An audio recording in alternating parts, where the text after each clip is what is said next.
Comme évoqué dans ma vidéo sur les sleepers, il y a bien quelque chose que je trouve assez ridicule dans le monde automobile, c'est d'avoir une voiture au look sportif, mais qui finalement est bien en dessous des espérances. Il y a quand même deux mondes entre les autos au look sympa mais pas hyper puissantes et les voitures kékéifiées avec mauvais goût. Aujourd'hui, je vais vous parler de pas mal de spécimens, même si, bien sûr, la liste n'est pas exhaustive.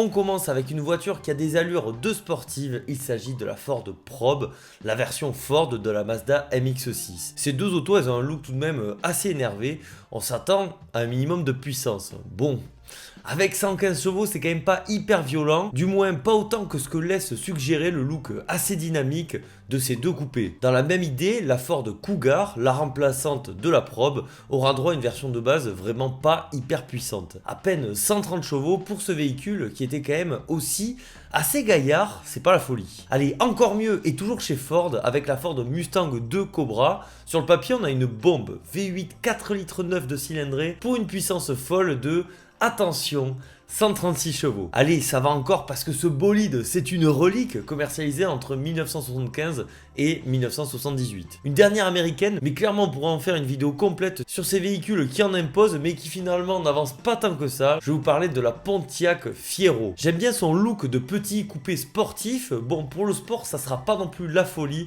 avec un 4 cylindres d'une puissance folle de 93 chevaux, pour un poids de tout de même 1150 kg, soit un rapport poids-performance vraiment pas terrible, en dépit d'un look pour le coup qui est superbe. Chez les Français, il existait une marque que je regrette tout particulièrement aujourd'hui, c'est la marque Matra. Ils ont fait vraiment des voitures de gros fous. Quand on voit la Matra Bagheera, on se dit que ce petit coupé sportif doit aller au moins faire 150 chevaux.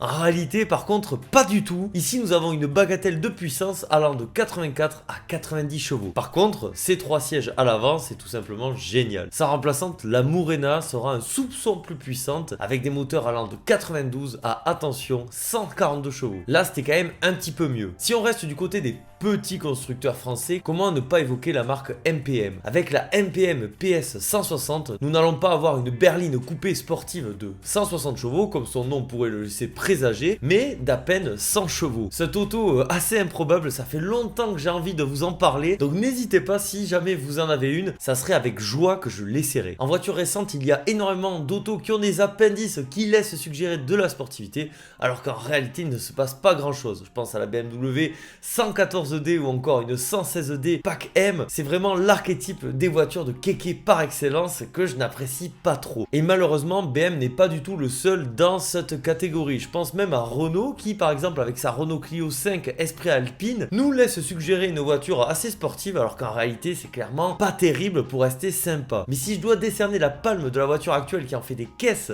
alors qu'elle n'avance pas, je la donnerai sans hésiter à la Mercedes CLA 180D d'une puissance, attention, de 116 chevaux. C'est fou parce que le look de cette voiture, il laisse présager qu'elle doit faire, allez, au minimum 250 chevaux. Ben non, pas du tout. C'est plus de 2 fois moins et franchement, bravo Mercedes. C'est la voiture parfaite pour faire le cake sans avoir à assurer des frais d'entretien colossaux. Le groupe Volkswagen est sûrement le précurseur de cette mode affreuse, permettant à n'importe quel gugus de se la péter avec une auto au style sportif, alors qu'en réalité, il se passe pas grand chose sous le capot. Avec la Golf GT, Volkswagen proposait une variante un petit peu plus calme à la Golf GTI, voire beaucoup plus calme en version 1,9 litre TDI 105 chevaux. Mais mieux encore, avec la Seat Leon 2 Top Sport, là on avait l'impression d'avoir une auto sortie de WTCC de 350 chevaux, alors qu'ici encore on avait ce brave 1,9 litre TDI 105 chevaux. Attendez, j'ai pas encore cité Audi, et pour le coup je ne vais pas parler de S-Line parce que tout le monde connaît. En revanche, vous vous souvenez de la première Audi A4, cette tentative échouée de rivaliser avec la BMW série 3 E36. Ici, il existait une version diesel de 75 chevaux. Alors certes, c'est une autre époque, mais même la BMW sortie quelques années auparavant n'avait pas osé mettre moins de 90 chevaux dans sa berline. Ici, avec 75 chevaux, Je trouve ça excellent et osé de la part d'Audi. Même chez Porsche, des fois, il y avait le look et pas forcément la puissance. La 924 en est l'exemple le plus flagrant, mais bon, certains diront que c'est même pas une vraie Porsche. En revanche, la 944, elle était digne de porter ce prestigieux blason, à part peut-être en 163 chevaux. Il y avait aussi la Porsche 912, soit la 911 de Wish, car c'est une 911 avec un moteur de Porsche 356 pour une puissance, attention, de 90 chevaux. Oui, 90 chevaux dans une voiture qui a une carrosserie de Porsche 911, c'est possible. Chez le constructeur de Stuttgart, il y a aussi la 914, qui a une allure terrible, alors que niveau moteur, bon, c'était plutôt tranquille, avec un sublime 1,7 litre 4 cylindres d'une puissance assez énervée de 80 chevaux. Dans le même registre, il y avait aussi la Fiat X9 au look que j'adore. Ces autos, elles étaient déjà pas bien puissantes, mais alors avec la Smart Roadster, je pense qu'on a ici le summum de la voiture suggestive, qui au final est plutôt calme. Pourtant son look il est à tomber, sincèrement j'adore cette auto. Le souci c'est que malgré un très bon châssis, sa version de base elle est vraiment trop peu puissante. Avec 61 chevaux ça paraît presque être un canular. Le souci n'est au final même pas sa puissance mais plutôt l'obligation d'opter pour une boîte automatique plutôt discutable, quel dommage. Si pour vous, Italie rime forcément avec voiture surpuissante, détrompez-vous et laissez-moi vous présenter la Fiat Cinquecento Sporting. Avec son look tapageur, cette petite bombinette, elle suggère des performances solides. Le souci c'est que le bloc, bien que rageur, n'est que de 54 chevaux. Mais malgré tout, c'est quand même très sympa et riche en sensations. 4005 là, et là, non mais regardez-moi cette rage. Ce qui n'est même pas le cas de sa remplaçante, la Seicento Sporting, qui a juste un look énervé, mais une conduite tout à fait convenue. Avec un peu plus de chevaux à la même époque, il y avait aussi la Fiat Punto 2 Sporting, et pour le coup ça marchait pas trop mal, même si elle en faisait quand même des caisses pour une auto de seulement 80 chevaux. Toujours chez le constructeur turinois, si je vous parle d'un coupé au look vraiment spectaculaire, ben oui, directement on pense au Fiat Coupé. Bon, son style laisse malgré tout suggérer plus que 130 chevaux de base, et pourtant, ben oui, il fera 130 chevaux. Cette Fiat Coupé, pour moi, elle coche toutes les cases, même si c'est vrai qu'en 130 chevaux, on pourrait presque en entendre un petit peu plus. Là où ça va être plus scandaleux, c'est que même Ferrari, eh bien, ils ont produit des voitures avec un look hyper sportif, la puissance en moins. Je pense bien sûr à la Ferrari 208 GTO qui faisait à peine 155 chevaux, de quoi se faire poutrer par toutes les voitures récentes. Les voitures japonaises, il y a deux catégories, soit les sleepers ultimes, soit leur exact opposé. Si je vous parle de la Subaru Impreza, vous pensez tous à cette fabuleuse berline qui a fait fermer des bouches dans le monde des rallyes.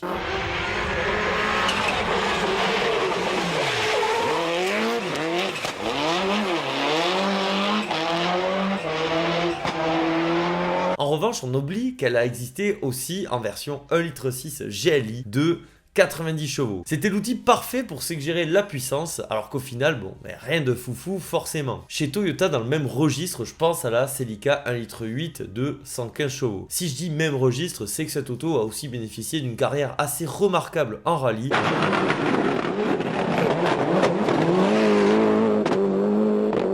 En revanche, avec 115 chevaux, ici, c'est convenable, mais rien de bien décoiffant. Par contre, et ça c'est totalement subjectif, mais j'adore son look tellement bio-design, on peut rester en Asie pour évoquer la Hyundai Coupé. Celle-ci, vous m'en parlez très souvent. C'est vrai que quand j'étais enfant, elle me tapait pas mal dans l'œil, avec son look très suggestif. Cette auto, c'est pour moi l'un des symboles automobiles des années 2000, et la première voiture coréenne dont on appréciait réellement le look. Le souci, c'est qu'ici, avec à peine 105 chevaux, finalement, cette auto, elle était surtout puissante visuellement. On va terminer avec deux marques françaises que j'affectionne tout particulièrement, quoi qu'en pensent certains d'entre vous. Je vous parlais de la Saxo, cette mignonne, enfin mignonne, c'est peut-être un peu exagéré, bon, cette petite voiture quasi clone de la Peugeot 106. La Saxo, elle a connu une version VTS qui pour le coup était diablement efficace. C'est le type de bombinette À ne pas mettre entre toutes les mains. Par contre, et ça, j'avais sorti cette information de ma mémoire, mais il a existé d'autres versions VTS, en plus de la classique et véritable sportive. Finalement, l'image aussi des Xara ou encore C4 VTS. Mais ici, ils ont fait fort avec la Saxo 1,4 litre VTS de 75 chevaux, attention ça rigole pas. En réalité ça passe quand même vu le poids contenu de l'auto, mais ils ont fait pire avec la Saxo 1,5 litre D VTS. La qualité de ce moteur diesel n'est pas à remettre en question. En revanche, le badge VTS, c'est quand même osé, car avec 58 chevaux en diesel, c'est tout sauf synonyme de sport. Vous ne la connaissiez pas, c'est normal, elle n'était pas sortie en France mais en Belgique. C'est pour ça qu'on peut quand même facilement en trouver chez nous.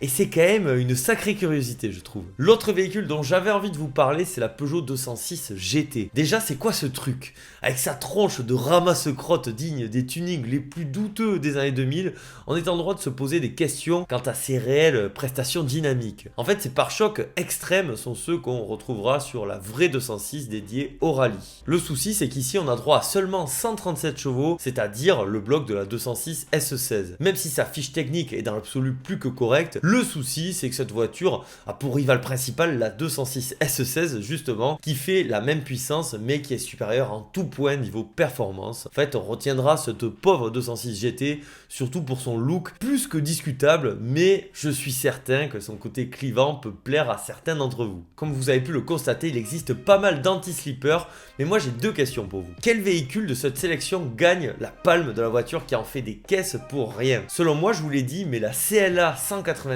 à ma préférence. Ma deuxième question, c'est pour savoir si vous avez d'autres exemples pour, pourquoi pas, faire un épisode 2, ça pourrait être sympa si ça vous a plu. Un immense merci comme toujours à mes patriotes et à ceux qui me soutiennent depuis YouTube. Vous êtes les atmophiles ultimes, malgré tout le plus important c'est pas ça et vous le savez, c'est quoi le plus important? C'est de prendre soin de soi, de prendre soin de vous. C'était Atmo, je vous dis à la prochaine, allez bisous, ciao.